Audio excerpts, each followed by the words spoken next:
asalaamaaleykum salaamaaleykum may ñaan ñi connecté wu ñu partagé vite fait ñu def benn live bu gàtt rek du yàgg jéggalu ci baatu dee yi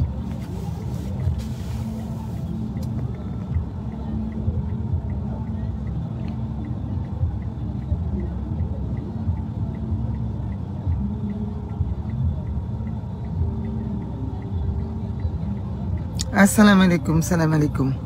dama bëgg juste jàllale benn message par rapport ak li nit yi jot a dégg depuis si suba comme quoi que dafa am une plainte du Babacar Diop de Thiès bu mu def benn garde de sécurité yu nekk ci convoi Yewwi Askan Wi convoi bi nga xam ni man mii maa ngi ci biir ak tous les autres leaders de la coalition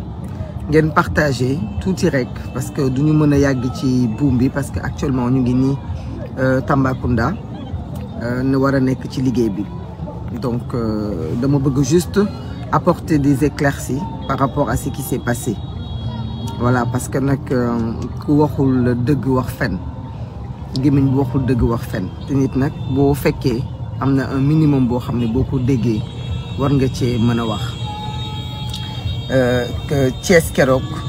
je pense que bu fekkul woon ne Yewwi Askan Wi ak ñi ànd ak ñoom am nañu dal wala bañ incident wala xam lan mooy solo yi élection yi xam ni des détails wala ay wax yu sew sewaan am na feneen fu ñu ko soxla fu dul fii nga xam ni nous allons vers l'essentiel élection législative de fin de mandat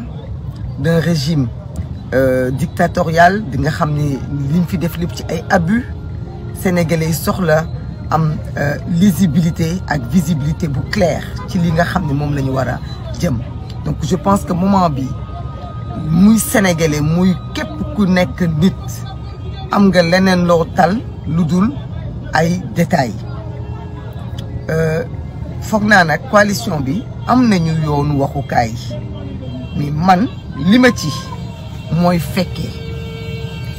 ndax suñu moo oto ak oto Cheikh Tidiane Youm bu pur ñoo sësoon oto Babacar Diop d'accord ñoo nekkoon ci wetam donc ñun foog naa ni bu tubaab di wax témoin oculaire ñun ñooy les témoins oculaires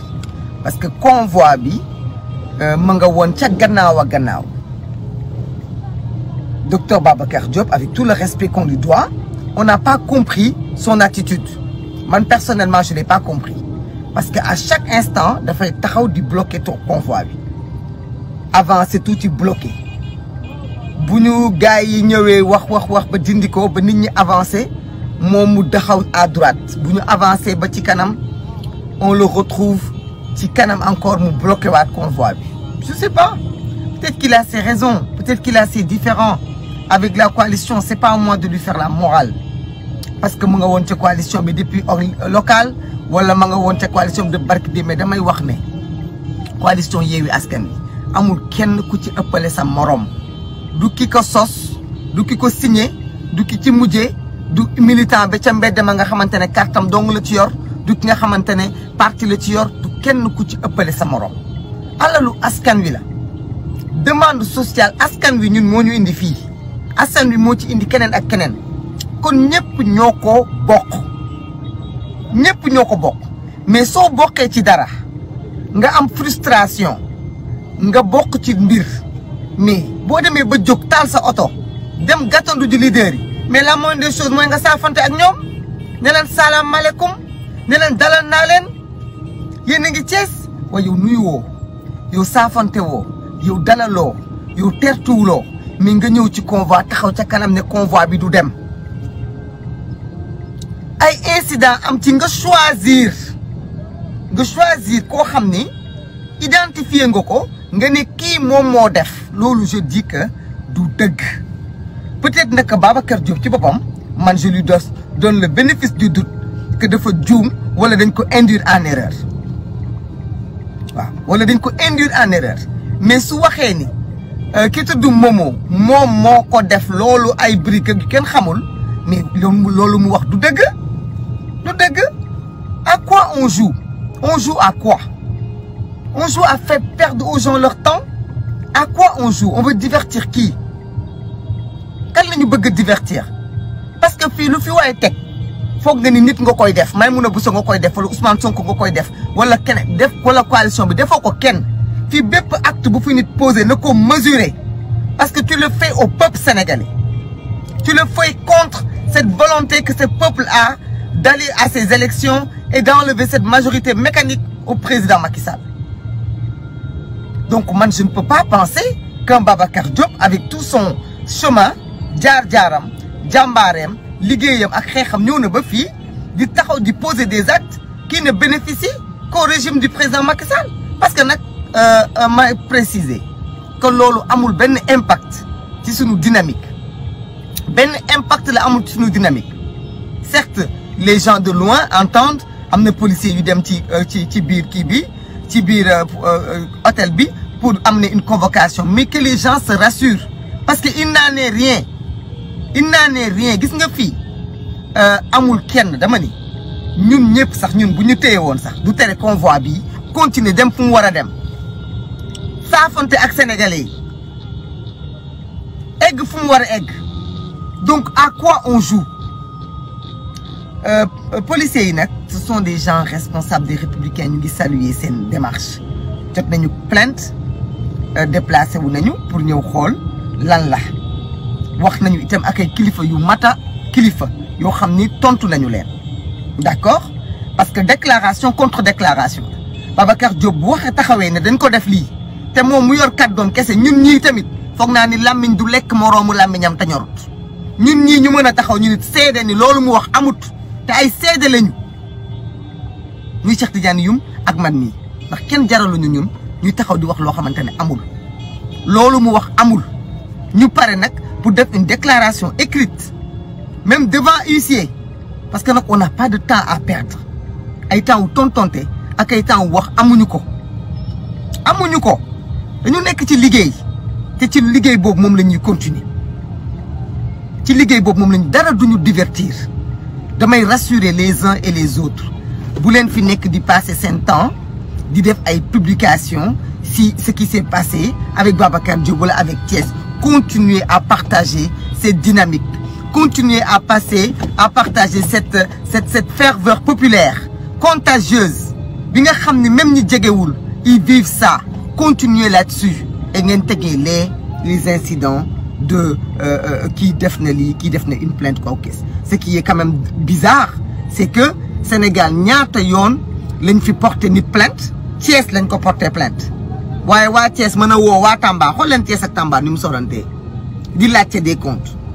Donc on sait que loolu c'est pour juste retarder sunu convoi retarder la dynamique de sunu tête de liste muy Ousmane Sonko mais c'est peine perdue parce que fii Dakar ci boppam sax man la Dakar nit da lay tooñ nekk biir commissariat central ngay porté nga dëkk parcelle sooy porté plainte dañ naa la demal ba commissariat central yéen ñi dima déglu xam ngeen ci loolu dara. kan nga mës a gis nga dëkk Géejawaay ñu tooñ la Géejawaay nga dem porté ji ko plainte biir Thiès amul donc pour lan parce que kii ñu amal affaire il ne va reculer devant aucun détail pour tarder ñu aucun détail bu ndaw sax dañ koy jël jëm ko exploiter détail bu ndaw sax dañ koy jël jëm ko exploiter parce que Thiès la mbir mi xewee nga convoqué nit ki Thiès xaaral ba mu ñëw nit kay xanaa di nga ko convoqué benn yoon ñaari yoon ba ñetti yoon boo ko gisul nga door a diligenter quoi que ce soit et puis sax dalay jox preuve du déclaration kese la nit di ñëw bind rek déclaration wax diw def na ma lii nga jàpp ci loolu mais Thiès la amee Tambacounda la ñuy ñëw di laajte des comptes mais nag rassurez-vous continuez ci li nga xam ne moom ngeen di def mooy suivre la coalition Yewwi Askan Wi suivre la caravane sensibiliser les Sénégalais ci fi ñu war a voter Yewwi fi ñu war a voter Wallu Dakar Yewwi la Pikine Wallu la Guédiawaye Yewwi la fépp fu ñu jaaragum ñun ba léegi ñaar moo ci doon Wallu yi ci des yëpp Yewwi la Kaolack Yewwi la Tivaouane Yewwi la continuer leen di sensibiliser ci loolu ñun on fera des petites vidéos yoo xamante ne des petites vidéos yoo xamante ne pour gën a yokk sensibilisation bi on va le faire incha allah lu weesu loolu continuer leen ci sensibilisation bi continuer leen ci partage bi parce que nag la joie est contagieuse moo tax ñu bare seen xol yi actuellement neexul parce que ils ne supportent pas de voir la joie des uns ak le truc de l'enthousiasme des autres. Partager cette joie de vivre, cet espoir de ces Sénégalais qui sortent de partout, des villages, des contrées, génn à la rencontre de Yewwi Askan Wi parce que espoir bu ñu porté ci coalition boobu. Continuer leen di partager loolu, continuer leen di transmettre loolu te bàyyi leen ñi nga xam ne ñoo bëgg na ci détail ngeen bàyyi leen ci détail bu leen sacrifier benn post ak benn publication di wax ci loolu parce que c'est leur donner ce qu'ils veulent.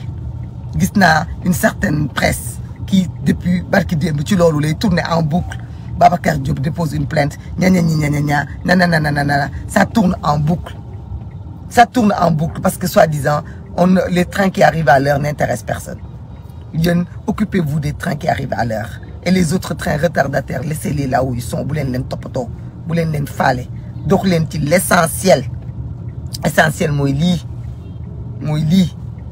Sénégalais yi génn seen xol yi sedd ñu am yéene am espoir taxaw ci loolu bu leen perdre seen benn énergie ci leneen bu leen ko def parce que bu ngeen ko defee rek da ngeen di may mbañ sagoom li ko wolof di waxee dañu ngeen di may mbañ sagoom parce que loolu mooy nit ki